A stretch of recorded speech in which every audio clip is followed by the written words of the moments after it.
Hey, hello everyone, and welcome to this video presented by Jefferson Center City Clinic for Behavioral Medicine. My name is Brooke Liberto, and I am a student clinician at that clinic. I'm also a doctoral student studying clinical psychology at LaSalle University. So I'm going to go ahead and pull up the presentation that I've put together for you today. So I'm going to share my screen and pull this up here for you today. So again, this video is brought to you by Jefferson Center City Clinic for Behavioral Medicine, and I'm Brooke Liberto. And so I really thought that this video could be helpful for medical providers, staff, and maybe everyone in between during this COVID-19 crisis. You know, I felt, and my clinic felt, that it was our responsibility to share the skills that we've learned and that we've taught to clients and that we really use on ourselves, to really share these skills with the people who need them the most right now. Because I can really imagine that you're currently or soon will be experiencing the emotional toll and impact of this situation. So I just feel that this skill, radical acceptance, that we'll be covering today, can be really helpful for you during this time. And I think it's particularly relevant for this crisis and for you as a medical provider on the front lines giving care. So I'm going to just dive in right now and kind of give you guys a brief overview of what radical acceptance is. So let's maybe first start with a definition and maybe where it came from. So radical acceptance is just complete and total openness to the facts of reality just as they are. And it's just simply acknowledging what is. You know, the roots of radical acceptance really run deep in terms of Buddhism and actually Stoicism, dating back to ancient Roman culture. Marcus Aurelius kind of studied Stoicism and practiced radical acceptance in a way. So this is really ancient wisdom that I think that we can use in our daily lives. But really, I think the core way to understand radical acceptance, you know, you really can't be told or taught it. I think you just really have to experience it for yourself. So I'm going to share a few stories to help you really get in touch with this. So the first one I have here is kind of imagining a man who's been sent to prison for a crime that he's not committed. He's used all of his appeals. He has no money to hire a lawyer. He can't get the Innocence Project to take up his case. So accepting that prison is his home for the time being is critical for his survival. You know, without such radical acceptance skills, he might really not adapt to prison. He might not learn skills necessary to survive in that system. And he might miss out on getting whatever good things might be possible for him while he's in prison. So we know that fighting the system while you're in the prison system can really interfere with, you know, getting into more trouble. And then also on the flip side, so while he might not be accepting reality and fighting it in a way that's like angry in terms of lashing out at guards, he might also refuse to accept reality in a more depressive way in terms of like maybe giving up, laying down and rolling over. And that also will interfere with, you know, his ability to problem solve and get himself out of there, and also to make whatever good he can of the situation. So he has to have radical acceptance of the circumstances that he's found himself in. The more time that he maybe spends fighting reality or fighting the truth of his reality, which is that he is in prison for a crime that he hasn't committed, the more anger or frustration, hopelessness he might feel. And maybe if he can come to accept and acknowledge reality as it is, he might find more peace and maybe access some of those problem-solving skills. So that's just the first example I have. And another story that I really love is a little bit more lighthearted. You know, so the second story, it's about a man who took really great pride in his lawn. He had a luscious green lawn, and soon he found that a crop of dandelions kept cropping up in the corner of his lawn. So he tried every method he knew to try to get rid of these dandelions. He tried weed whacking them, spraying them. He bought rabbits to eat them and get rid of them. He tried digging them up. And everything that he tried, these dandelions just kept cropping up and cropping up.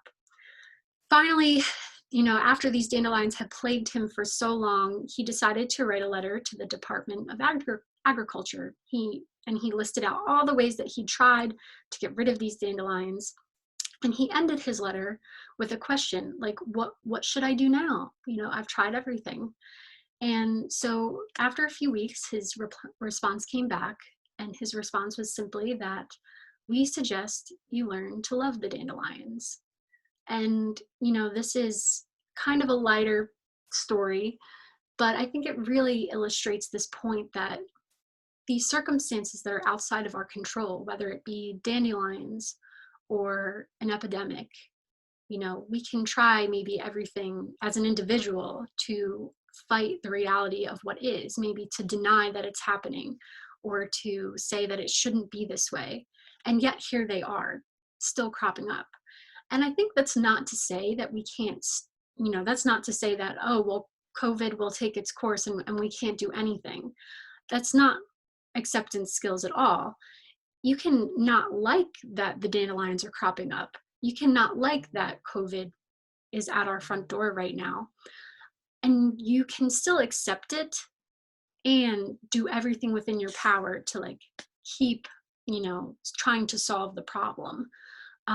So these parallels might not be apparent at first, but I think this next example will really ring true for a lot of people. So what I really find powerful about this skill is that it's not only empirically supported by science, but it's also anecdotally supported by individuals who've endured what is arguably the most seemingly unacceptable conditions in our world's history. So we know that Holocaust survivors had radical acceptance. So you may have heard of Viktor Frankl's Man's Search for Meaning. This is a book all about his experience as a concentration camp survivor. So in this book, he talks about how individuals survived in Nazi concentration camps during World War II. And he said that these survivors had two things. First, they had luck in order to survive, right? They just had to be lucky in some ways. But the second piece that they had was radical acceptance. So in order to stay alive, they had to have some sort of radical acceptance of their situation.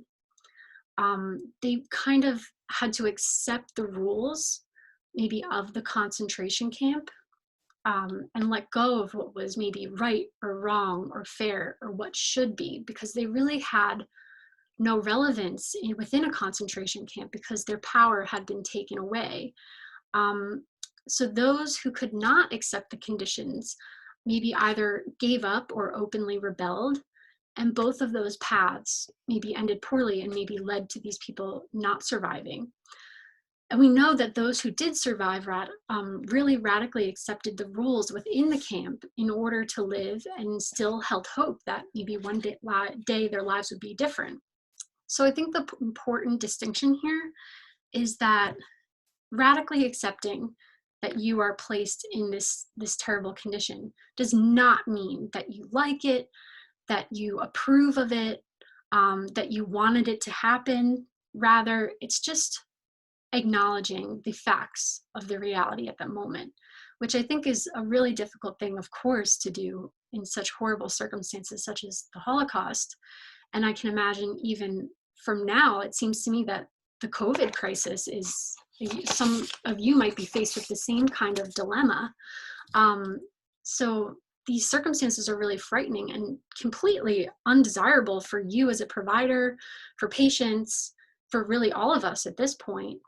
And while we would certainly prefer for this not to be our reality, that we would have all the supplies we need and be able to keep everyone safe and everyone healthy, unfortunately, that's not our reality right now. And kind of the cost of refusing to accept this reality appears to be maybe defeat and giving in, or maybe to get angry and refuse to accept the disorder that may only increase your ability to be resourceful or respond to the crisis. And all of this is to say, to keep in mind that accepting does not mean liking the situation. It doesn't mean approving of the way it's being handled, whether by government or your hospital, by your administrators. Rather, I think it's this not liking the situation, not approving of it, and still doing everything within your power to improve the circumstances, still doing your job to the best of your ability, and maybe accepting that this is the reality of what is. So all of this is just to say, I think, that acceptance is just a perspective change. It's not giving in, and it's not passivity. I think it's really just the way that you are perceiving the situation, with a frame of acceptance, or through a frame of non-acceptance of the facts of what are. So I'm going to move along here too. And a lot of you might be wondering, like, how do I actually do it? So I have a handout that's hopefully going to be linked below that you can keep on you, but I'm going to walk you through the steps maybe of how do I actually practice radical acceptance in my own life. So I think the first step really is noticing when you're fighting reality. Maybe when are you telling yourself that it shouldn't be this way? And I think I want to make the distinction that, of course, maybe you think it shouldn't be that way, but when are you telling yourself that, like, I would rather it not be this way versus it shouldn't be this way? It shouldn't be this way is kind of a denial of reality as it is. And I think that what we want to do is switch to like a preference, maybe like I would prefer it not to be this way, but, and this comes into the second step here, this acknowledging that it can't be changed or that it is what it is. So really that first step is just noticing when you're fighting reality. You might notice body tension. You might notice that your shoulders are up to your ears. You might notice that your jaw is clenched or that your hands are balled up in fists. And another universal sign, I think, that psychology tells us that you are not accepting is this position of arms crossed, and you're signaling that I am not open to this reality. So maybe in those moments when you find that physical disposition, asking yourself, what reality maybe am I refusing to accept in this moment? So first, we just have to be aware of when we're refusing to accept reality. And so this second step is reminding yourself that the unpleasant reality cannot be changed. And this is simply, I think, acknowledging that while you do not like this reality, I know for me, it's sitting in traffic. I hate sitting in traffic. Maybe for you, it might be some kind of separation from your loved ones at this point. Noticing that in this moment, it can't be changed. And I think that's the hard piece. And I think this next piece will elaborate on that. So the third step is reminding yourself that there are causes for this reality and acknowledging that some sort of history led up to this moment. So I gave the example, I hate sitting in traffic. So I think when you notice that there are causal factors and there's a history that led up to the moment that you're experiencing and you're refusing to accept, it can really help in the acceptance process. So I give the example of like, there is a man on the road who was up until 3 a.m. taking care of his newborn, and he had a shift at work the next day. So he had to be up at 5 a.m. He got 2 hours of terrible sleep.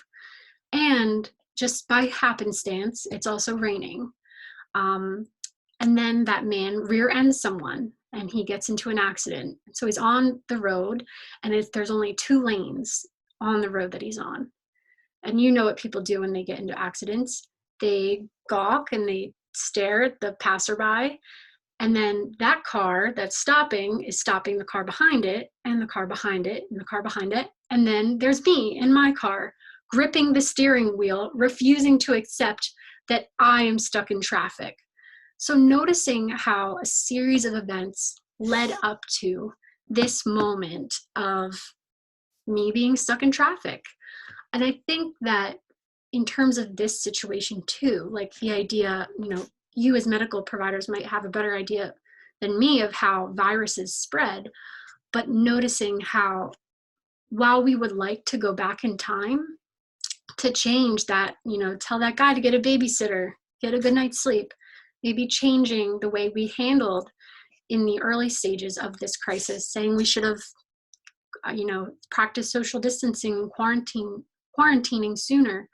While we would have liked that to happen, acknowledging that acceptance that that is not the way that it happened, and it happened just as it did for certain reasons. I think that can help us in the acceptance process to know that that we are here in this reality because of a certain set of circumstances that came before this moment that we cannot change. And while we would like them to, it doesn't necessarily follow that they must or that they shouldn't have happened that way because they've already passed. And noticing that we can still take actions to try to change it in the future. So thinking about legislation of how we handle these things. Of course, we would have liked things to maybe happen and unfold in a different way, but they didn't. And that still acceptance doesn't mean saying, oh, okay, well, might as well just give up.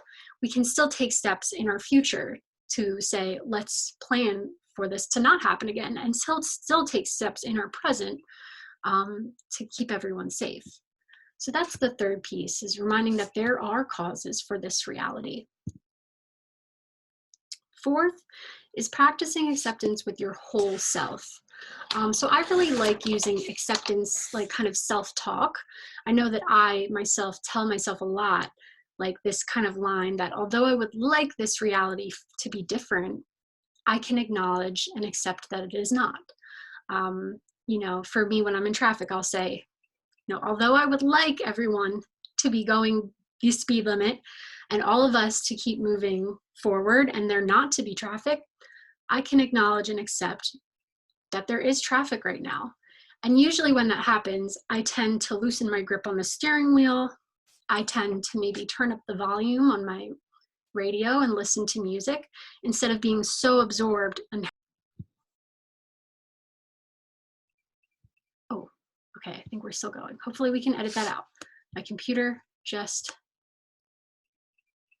froze. So I'm going to share my screen again. And hopefully this works. Okay, we're back. So when I am accepting maybe that there are cars in front of me and they have backed up because of certain circumstances that are out of my control, I can maybe enjoy my ride to work more, versus if I'm so consumed with the idea that there must not be traffic. So that's practicing step number 4. Other ways you can do this besides that acceptance self-talk are maybe relaxation skills, mindfulness skills.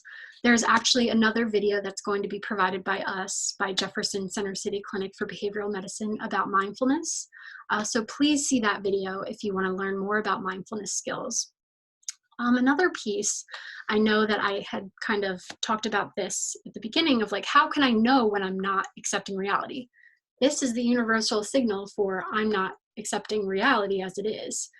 So one trick that we know is that we can actually change kind of chemically in our body, maybe the way that we're experiencing an unlikable situation by actually changing our body position. So instead of this, maybe opening up. This is a position saying that, you know what, I'm open to the reality as it is, and I can accept it as it is.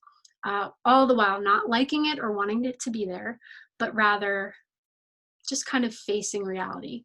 Another one is this, this is saying, no, I'm closed off to reality. We can switch our body position to kind of one of more openness if we just open our palms.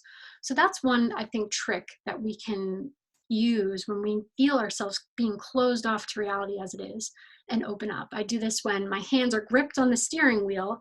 When I'm in traffic, I just notice that I can relax them a bit, maybe soften my grip, and that actually does really help me kind of accept the situation that I'm in. And I think imagery is one too. to kind of help you bring you to a place where you're maybe more accepting. Again, you might be able to get a better idea of that in the mindfulness video that's provided by our clinic. But the next step, step 5, is allowing disappointment, sadness, or grief to arise within you.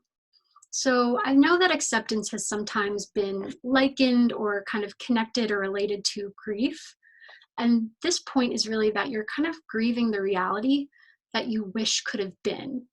So this is okay, and you can let emotions take their natural course, and you can accept an emotion just like you can accept a situation. So that idea of grieving a reality that you wish could have been, I think that this sadness is kind of natural, that let's say, you wish that you could have saved a patient that you lost. I can imagine that sadness and grief are very natural emotions to feel in that situation. So this is something that, it's very hard maybe to accept that patient was lost, but I'm sure as a medical provider, you have had somewhere in your experience the kind of experience that you couldn't save that person despite all of your efforts. And I can imagine coming up for you saying that maybe if I had had the resources, I could have saved that person. So yeah, this grief that comes up in terms of a reality that you wish could have been is very natural. And still noticing that although you wish that reality could have come to fruition, in this reality that we are in, maybe that's not the way things played out, or truly that is not the way things played out. And I think the benefits of acceptance are that you can not like that that's how that played out and that's the way that things happened, and you can accept that that is the way that things happened. And the benefits for you are truly that you can feel some sense of maybe contentment versus fighting this reality that has already occurred and is already occurring. And then I'm imagining too that if you refuse to accept that reality, that it's going to make it very hard for you to care for the next patient. If you can't accept that this person was lost, it sounds like that non-acceptance might get in your way of caring for the next patient. So this is where acceptance, I think, just like the Holocaust example, really comes into play in terms of really hard circumstances, ones that most people don't find themselves in. And acceptance has been shown again and again to be helpful in those circumstances. So this is one that that I'm going to link a resource at the end for, and hopefully will be helpful if you're struggling with that. Okay. And the 6th piece really here is doing a pros and cons if you can't find acceptance within you. So really figuring out if you're resisting practicing acceptance, what are the costs of not accepting? Like I just kind of said, as a clinician who treats PTSD, I hear a lot of really horrific stories in my work. And if I can't accept that is the trauma that my patient experienced, it really makes it hard for me to treat my next person. I see patients back to back sometimes, and I'm sure you as medical providers experience the same thing, that without acceptance, it really makes it hard to continue into your day. So while I don't want my patients to have experienced all of these terrible things, I, as a provider, have to accept that was their reality for, depending on many circumstances that led up to that trauma. And by me accepting that this is their reality and my reality, because I'm their treating clinician, I can then move on to my next session better, versus if I refuse to accept and say that shouldn't have happened to them, that can't be, then it makes it very hard for me to kind of, one, treat them because I'm holding on to a reality that doesn't exist, and then also treat the next person. So doing that pros and cons can be really helpful, and thinking about too what you're sacrificing in terms of emotional energy by, both emotional energy and like physical time if you refuse to accept. I know I use the example of me treating PTSD patients, but I think the emotional toll of refusing to accept reality as it is this kind of frustration, anger, bitterness, resentment. All of that crops up. And if you're feeling any of that, ask yourself, maybe, what am I refusing to accept in this moment? What harsh reality am I refusing to acknowledge? And I think acceptance can be a great tool to look at that and see it for what it is, noticing that you don't like it and that you prefer it to be a different way, and still accepting just the data and the facts as they are in front of you. So those are the 6 steps. There will be a worksheet, I hope, linked underneath this video that you can maybe keep on you and hold on you. But I would leave you with this, is just noticing and asking yourself, what reality am I refusing to accept in this moment that's causing me pain? Because I think the first step in really healing is just acknowledging that you're not accepting. Okay. So I want to thank you all so much for tuning into this video. I hope it can be helpful for you. And here we have a list of additional resources. If you want to learn more about radical acceptance, I've linked a link here for you to go to. There's also a radical acceptance meditation. This could be good for you if you're on a break at work. This is really good for the end of the day if you've had a particularly stressful or disappointing or rough day. I would really check out that second link. And you'll see a variety of other resources linked below. Additionally, we have the National Suicide Prevention Lifeline. So if you or someone you know is experiencing suicidal thoughts or telling or speaking about wanting to kill themselves, I would really urge you to call 1-800-273-TALK or 8255. That's a really great hotline. And then if you are a medical professional, NAMI is actually offering to speak with you. It seems like a helpline. And you can call 267-687-4381. And then, of course, again, I'm Brooke Liberto, and I'm a clinician at Jefferson Center City Clinic for Behavioral Medicine under the Department of Psychiatry and Human Behavior. I really want to thank you so much for tuning in, and I want to commend your courage during this time and your willingness to reach out for help. So I'll go big screen now so you can see me. Again, radical acceptance can be a skill that can get you through some of the kind of worst of the worst of, this time during COVID-19. And I hope that you can practice this skill and maybe tune into some of the other videos that we have. And really thank you again for everything you do. Personally, I'm really thankful to have all of you working for us. And take good care and stay healthy, and be sure to reach out if you need more help. Thank you. Bye-bye.